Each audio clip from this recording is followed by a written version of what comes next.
Hello, beautiful humans. So, listen, why don't we try to unpack the role of the ego in manifestation? Because I think a lot of people have been asking, well, do I manifest from my ego? Can I experience things from my ego? What is the ego?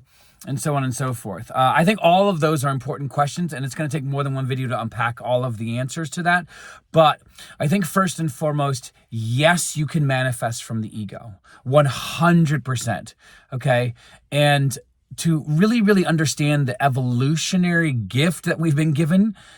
And it really is, because I think a lot of people really slam and misunderstand the role of the ego. Now, the Bible and other religious traditions, especially the mystical side of those traditions, really do focus on what's called ego death. I'm going to really unpack that as well and what that means. And so, again, I'm going to be very basic here because I want to hit as many people as possible with this definition, but there's more to the ego than what I'm going to be defining it. But for the sake of understanding it in relationship to manifestation, I think we just need a basic understanding, right? So again, what is the ego? Ego is an evolutionarily designed reaction to outside, right? Outside stimuli, okay? It's very key, because remember, the imagination is in here, not out there, okay? So anytime you're reacting to things out here, that's ego. So that's how you figure out, okay, am I in the state or not? Or am I in the state of a wealthy person, but then I just heard somebody talk about poverty or talk about some sort of economic crisis, global, whatever it is, and then I reacted. That's ego. Right, so this is how you can tell, okay, am I reacting from the new state, which wouldn't really be bothered by that, or if they heard it, they'd be like, no, that's not me, that I don't relate to that at all, right? Because you're in the different state. And so really, states are about how you relate to your desire, right? So keep that in mind. States are how you relate to your achieved desire, right? So do you feel satisfaction? Okay, well, if you felt satisfaction, would it matter if you already had what you wanted, right? Would you feel lack or fear or react to somebody else talking about something that you yourself already have? No, because you wouldn't be reacting from the ego. You'd be reacting from the state, right? So again, ego is evolutionarily designed to self-protect. Okay, that is what its core reason for being or being created or whatever and however it was created within us, it is. Okay, the problem is that people really do define the ego as like some sort of devilish character to overcome. Yes, you are meant to overcome it, but not as some like evil, okay? Not as some deep evil. Now, Neville does talk about what he refers to as the dweller within. Okay, those are a body of limiting beliefs, right? That is not necessarily all comprised, by the way, of the ego, right? But they are related, okay? And so keep that in mind. And we're going to talk about that as I unpack that in another video about the dweller within, right? And we're going to try to understand that. But for the sake of the conversation today and trying to understand the role of the ego and can we manifest? Yes, you can manifest. Yes, you can build a world that is built on self-protection. But that means everything else around you, everything is a threat. Because if you're always in a state, because it is a state of self-protection, then you're always looking for the next threat, right? And so you could be there now. And whether that be a threat-based detection system that looks out for I'm going to lose this money, or I'm going to feel rejected if I go here, or if I'm, right? So if you're in that state of protection, then we need to work on getting you to the point where the ego doesn't have the same type of influence. But then also that you know the difference between whether you're in a state of the wish fulfilled or whether you're in the state of fear or self-protection, right? And the reason why I unite fear with self-protection is because why would you need to protect yourself? So then this is also, by the way, this is also giving you a map, okay? The map of the inner world, the map of the emotional world, right?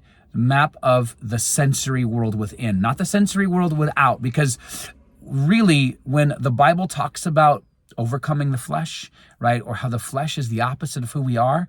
It's these 5 senses filtered through the ego. That's what the flesh is, okay? So when the Bible talks about overcoming the flesh, that's what it is. We don't reason. That's why Neville talks about how we have to give up reason, okay? Because the reason is filtered through the ego. That's what is being actually explored here. It's very psychological, okay? So when you are trying to unpack where you are, what state you're in, what you're feeling, how you're interpreting things, you can automatically tell. Because you can see, okay, am I protecting myself? Does that look like a threat? Does it feel like a threat? Did it make me feel something? And did I struggle to try to get back to center, right? Well, then that's the ego, okay? And so, again, the state doesn't necessarily mean, by the way, if you're in the state of wealthy, that you'll never have a thought from the ego, or that you'll never have a thought that's opposite to your state. But you'll look at it very, very differently because this lens, and that's what the ego is, by the way. It's a perceptive lens. And so are these states. They're just a series of perceptive lenses and bodies of beliefs that are reinforced by each other. Okay? And so it's a closed loop. Each state is a closed loop of accepted ideas. And then that becomes a lens by which you interpret things. So again, back to this. If you're in the state of wealth, your perceptive lens is going to look at the comments, the news, everything else that could generate anxiety, and then see it as well, that's either a lie, or that doesn't apply to me, or, right? And so you're then operating on a different mindset, right? So the Bible talks about the idea of raising your consciousness. It just uses biblical metaphors, which I'll go into another video on all the biblical metaphors for raising your consciousness, right?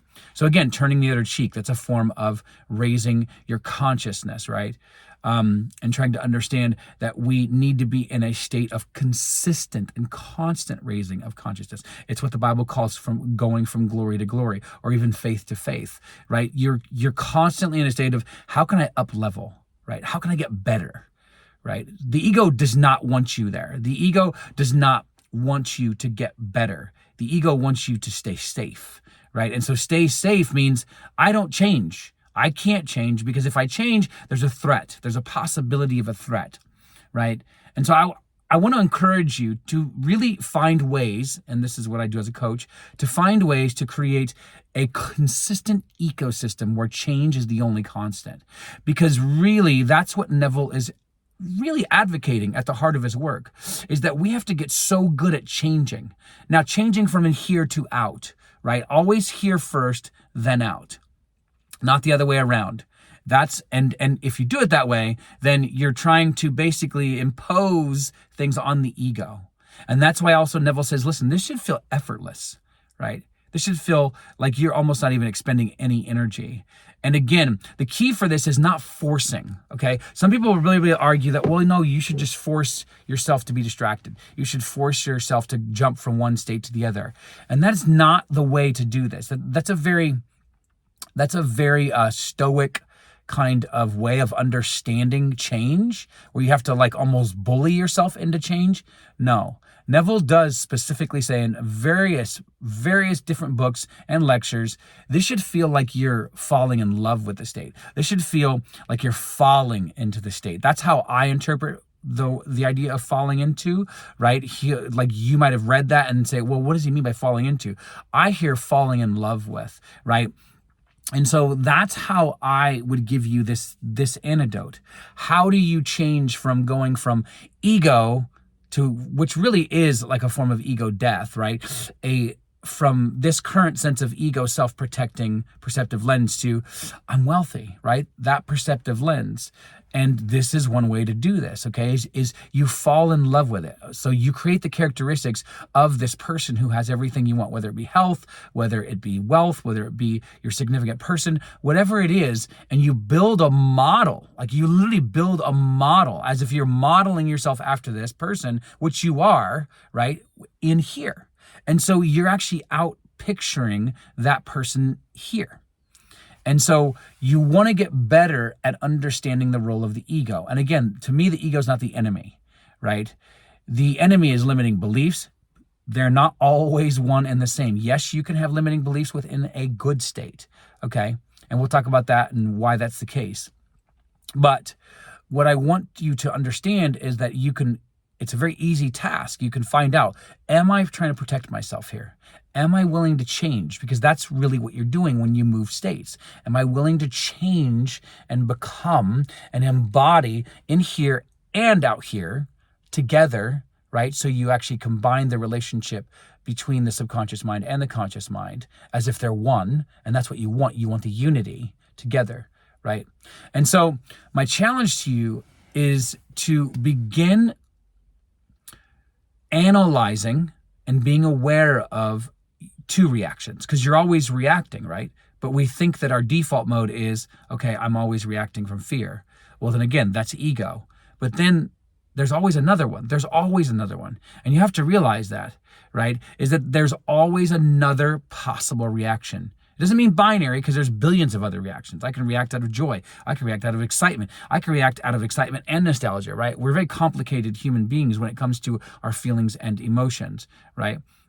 And so you can build a beautiful world just using thoughts and emotions to help you overcome the power and the dynamic kind of workings of the ego, okay? And the reason why I say powerful is because we believe it's powerful, so therefore it's powerful, okay? So the ego doesn't have to have any power, but you can actually figure out what state you're in based upon where you are and how you define the ego. Does that make sense? So, hope this was helpful. Let me know if any of this was helpful. Like I said, I'm probably going to do a workshop on this on a YouTube Live, but be on the lookout for that. So thank you for jumping in. Thank you for your thoughts. Share comments below. Share this with at least one person today and hit that subscribe button. Thank you all. Much love to you. Be safe.